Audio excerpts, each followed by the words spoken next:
Saudara-saudara yang terkasih, marilah kita mengawali pekan doa kita pada malam hari ini dengan berdoa.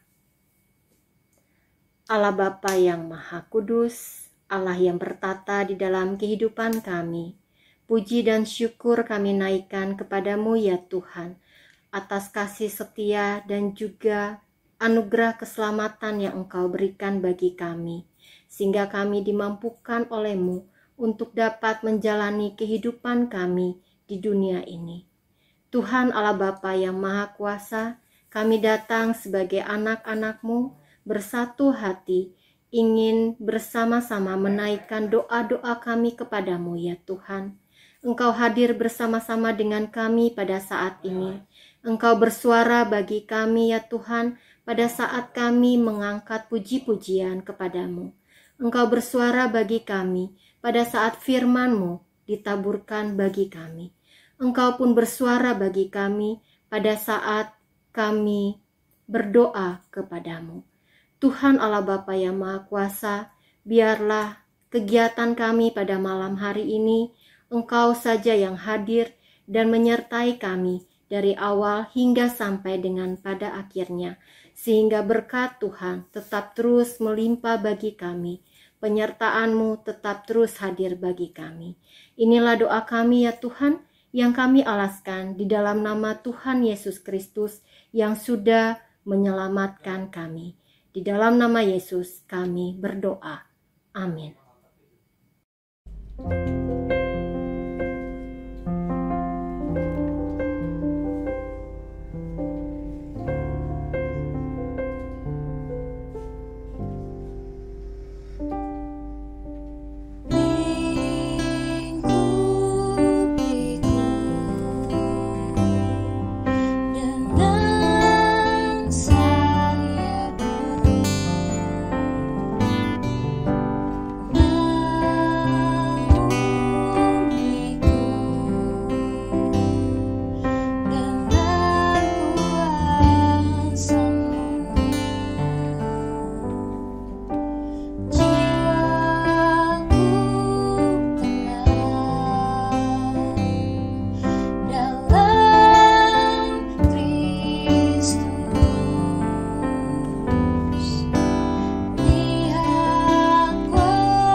Mari kita tenangkan hati dan pikiran kita.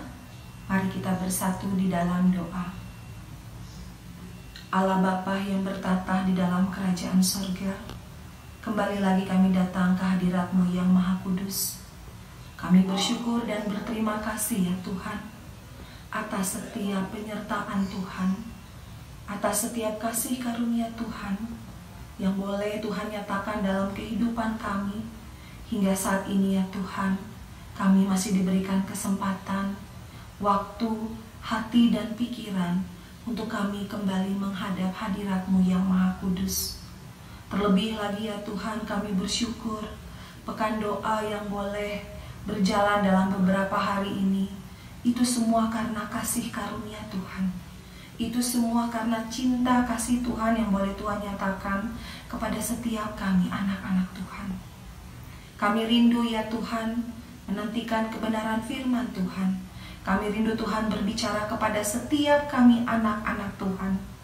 Kami memohon urapan Roh Kudus-Mu ya Tuhan, agar setiap kami anak-anak Tuhan, baik yang membaca, mendengarkan, terlebih lagi hamba-Mu yang akan membawa renungan firman Tuhan, biarlah itu semua Tuhan menjadi dasar dan kekuatan bagi setiap kami, agar kami diperlengkapi dan dimampukan lewat Roh Kudus-Mu untuk menyatakan kebenaran firman Tuhan dalam kehidupan kami sehari-hari, dan kemuliaan Tuhan dinyatakan di dalam setiap kehidupan kami. Kami memohon segala ampunan atas segala dosa dan kesalahan kami. Inilah kami ya Tuhan, dan berbicaralah kepada kami. Di dalam Putra-Mu Yesus Kristus yang adalah firman yang hidup, kami sudah berdoa dan memohon kepada Bapa di surga. Amin. Pembacaan firman Tuhan dalam pekan doa kita hari ini terangkat dari Perjanjian Baru, Kisah Para Rasul 20 ayat 17 sampai dengan 24. Kisah Para Rasul 20 ayat 17 sampai dengan 24 yang berbunyi demikian.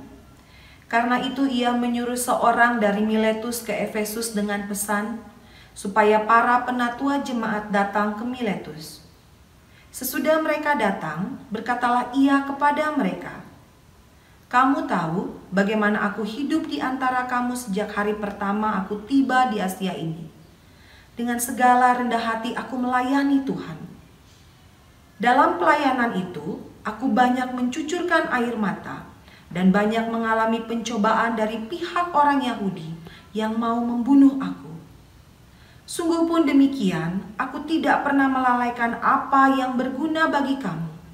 Semua kuberitakan dan kuajarkan kepada kamu, baik di muka umum maupun dalam perkumpulan-perkumpulan di rumah kamu. Aku senantiasa bersaksi kepada orang-orang Yahudi dan orang-orang Yunani, supaya mereka bertobat kepada Allah dan percaya kepada Tuhan kita Yesus Kristus. Tetapi sekarang, sebagai tawanan roh, aku pergi ke Yerusalem, dan aku tidak tahu apa yang akan terjadi atas diriku di situ, selain daripada yang dinyatakan Roh Kudus dari kota ke kota kepadaku, bahwa penjara dan sengsara menunggu aku. Tetapi aku tidak menghiraukan nyawaku sedikit pun, asal saja aku dapat mencapai garis akhir dan menyelesaikan pelayanan yang ditugaskan oleh Tuhan Yesus kepadaku untuk memberi kesaksian tentang Injil kasih karunia Allah." Selamat malam buat rekan-rekan dan juga jemaat semua. Kita akan sama-sama mendengarkan sebuah renungan pada malam hari ini. Salah satu indikator kedewasaan seseorang adalah kesediaannya untuk memikirkan sesama. Memikirkan sesama di sini dimaknai sebagai tindakan kasih pada seseorang yang membutuhkan pertolongan. Dalam praktek keseharian saat ini, banyak orang memilih menghindari dari tindakan itu. Terdapat berbagai alasan untuk menghindarkan diri dalam mewujudkan kasih pada sesama. Ada yang mengatakan belum sempat, masih repot, tidak ada untungnya, dan alasan-alasan lainnya. Mewujudkan kasih pada sesama memang repot. Waktu, tenaga, pikiran, bahkan perasaan kerap dikorbankan. Perasaan semakin dikorbankan ketika melihat orang yang dipikirkan dan ditolong itu tidak tahu berterima kasih. Tidak jarang terjadi orang yang ditolong membalas kebaikan dengan kejahatan. Seperti pepatah, air susu dibalas dengan air tuba. Belum lagi saat memberikan waktu, tenaga, pikiran bagi sesama terkadang disalah mengertikan. Hal-hal itu membuat banyak orang memilih diam atau abai pada sesama. Pengalaman diabaikan, mendapat balasan buruk meski sudah memberi yang terbaik, dan disalah mengerti kerap dialami oleh Rasul Paulus. Pada Kisah Para Rasul 20 ayatnya yang ke-17 sampai dengan ayatnya yang ke-24 menceritakan hal itu. Dihadapkan para penatua jemaat Efesus, Paulus memperkatakan pengalamannya. Ia sudah melayani Tuhan melalui jemaatnya dengan rendah hati. Dalam pelayanan itu, pencobaan-pencobaan dialaminya. Orang-orang Yahudi memusuhi dan berniat membunuhnya. Dalam pelayanan itu, Paulus banyak meneteskan air mata. Akibat peristiwa-peristiwa yang dialami sangat menyedihkan. Meskipun Paulus tahu bahwa perjalanan melakukan pelayanan ke Yerusalem bukan tanpa resiko, ia tetap berangkat ke sana. Penjara dan sengsara sudah menunggu, namun Paulus berani menghadapinya. Roh Kudus yang melingkupi seluruh kehidupan Paulus membuatnya berani menghadapi segala sesuatu. Dengan lingkupan kuasa Roh Kudus, itulah Paulus tidak menghiraukan dirinya sendiri. Ia percaya bahwa hidupnya sudah ditetapkan oleh Allah untuk mempersaksikan berita Injil.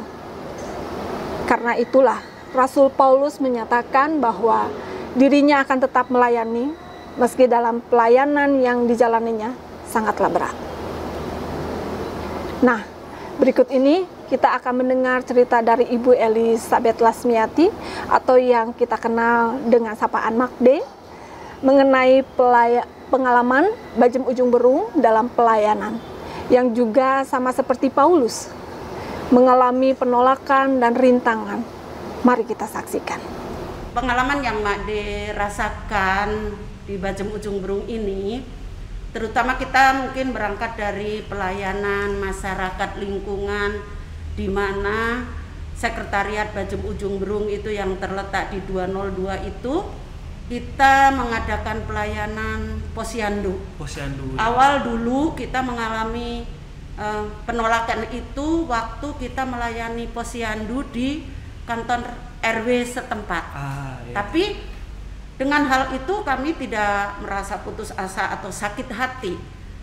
Kami terus berusaha, terutama yang bidang kemasyarakatan. Waktu itu kami dengan Makde, dengan Bu Yayan yang melayani itu terus berdoa, Tuhan ubahkan bukan hanya masyarakat di sini, tapi ya untuk kita juga mungkin ada hal yang harus disesuaikan.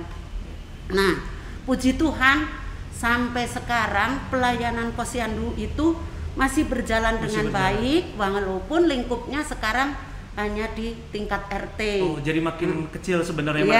Iya, di tingkat RT. Tapi puji Tuhan sampai sekarang pelayanan posyandu itu masih tetap berjalan. Bukan karena kemampuan atau Ujung Berung, jemaat Ujung Berung, tetapi itu karena Roh Kudus yang bekerja, Bang. Semata-mata kuasa Roh Kudus yang memimpin kita. Puji Tuhan juga itu. Ya kalau umpamanya kita rasakan itu ya, namanya ditolak itu nggak enak ya, tapi ketidakenakan itu tidak kita menjadi sakit hati atau dan lain sebagainya. Tetap kita bawa dalam doa, Roh Kudus yang bekerja mengubah segalanya, dan semuanya itu masih berjalan dengan baik. Bahkan anggota jemaat Ujung Berung juga yang tadinya belum terlibat di dalam pelayanan, ada yang tergerak hatinya, yang bekerja di bidang kesehatan, ikut ambil bagian di dalam pelayanan posyandu itu.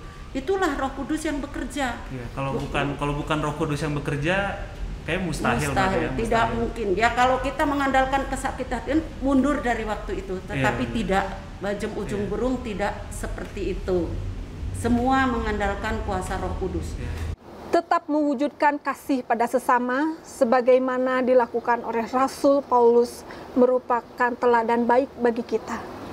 Di tengah-tengah dunia yang butuh pertolongan Allah, kita dipanggilnya untuk terlibat memikirkan sesama. Roh Kudus memberi daya baru, kreativitas serta keberanian menghadapi segala kemungkinan dalam hidup. Amin.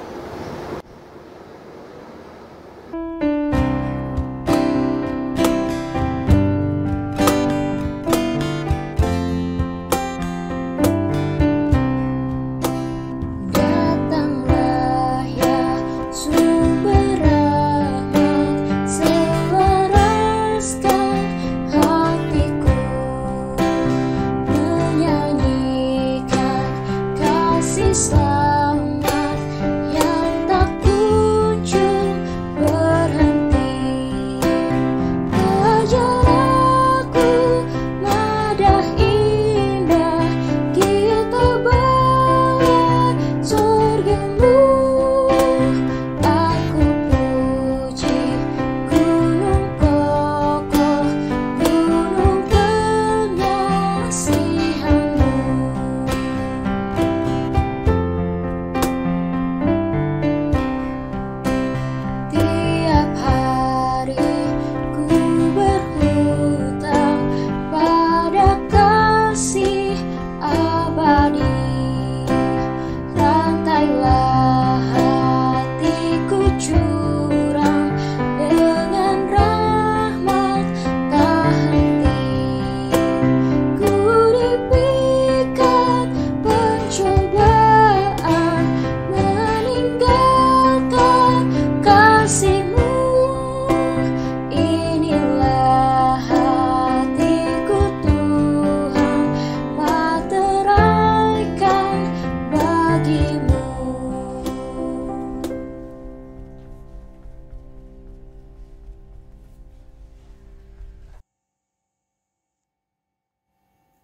Mari kita berdoa syafaat.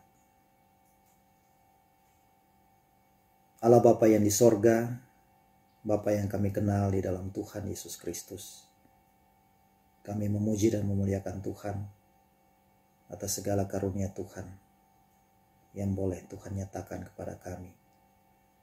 Khususnya pada hari-hari ini, Tuhan memberikan kami kesempatan untuk boleh berdoa menjelang Pentakosta. Kiranya keberadaan kami, walaupun secara virtual, kami tetap merasakan akan kasih Tuhan di tengah-tengah jemaat Tuhan di GKI Guntur, Bakal Jemaat Ujung Berung, maupun di Posjem Kopo Permai. Ya Tuhan, kami berdoa, kiranya kami semua boleh tetap dipersatukan dalam kasih Tuhan, boleh hadir di tengah-tengah kehidupan berjemaat maupun bermasyarakat, sehingga nama Tuhan semakin dipermuliakan melalui kehadiran kami masing-masing. Kami berdoa untuk seluruh pengerja kami, Pendeta Iwan Sentoso beserta keluarga, Pendeta Edo Ega Wirakusuma beserta keluarga, Pendeta Ujun Junaidi beserta keluarga. Tuhan memberkati mereka masing-masing, memberi hikmat kepada mereka untuk bisa memimpin, menggembalakan kami, jemaat-Mu, sehingga kami semua boleh memperoleh pengenalan yang benar akan Engkau ya Tuhan. Kami juga berdoa Tuhan untuk bangsa dan negara kami. Tuhan, Engkau yang melindungi dan menyertai negara Indonesia ini. Kami berdoa untuk pemerintah kami dari pusat sampai ke daerah. Tuhan berkati dan sertai setiap program-program yang saat ini sedang berjalan. Khususnya untuk program vaksinasi nasional dalam rangka menanggulangi COVID-19, Tuhan menolong baik pendistribusian maupun pelaksanaannya. Kiranya semua bisa berjalan seturut dengan kehendak Tuhan, dan setiap warga negara boleh mendapatkan vaksin dan bisa terlindung dari COVID-19 ini. Ya Tuhan, kami juga berdoa untuk pasca bencana alam di NTT, NTB maupun di Jawa Timur. Tuhan, Engkau yang menolong agar setiap pihak yang terlibat boleh hadir dan membantu meringankan beban para korban bencana alam. Kami juga berdoa Tuhan untuk konflik yang terjadi di Israel Palestina. Ya Tuhan, Engkau beri hikmat kepada para pemimpin negara masing-masing untuk boleh menghentikan peperangan ini, menyelesaikan konflik dengan perdamaian, sehingga tidak banyak lagi korban yang berjatuhan. Kami memohon belas kasihan-Mu Tuhan, campur tangan-Mu untuk konflik yang sedang terjadi ini. Juga konflik-konflik yang terjadi di mana-mana di muka bumi ini. Tuhan, Engkau hadir dan Engkau menolong agar bisa tercipta kedamaian di setiap lingkungan. Ya Tuhan, kami serahkan seluruh kehidupan kami ke dalam tangan Tuhan. Pergumulan jemaat Tuhan masing-masing, Tuhan yang tahu itu, dan biarlah Tuhan saja yang menjawab setiap pergumulan kami, setiap doa-doa kami. Kami percaya bahwa Tuhan akan memberikan kelegaan bagi kami semua. Terima kasih banyak ya Tuhan. Hanya di dalam nama Tuhan Yesus Kristus kami naikkan doa syafaat ini. Amin.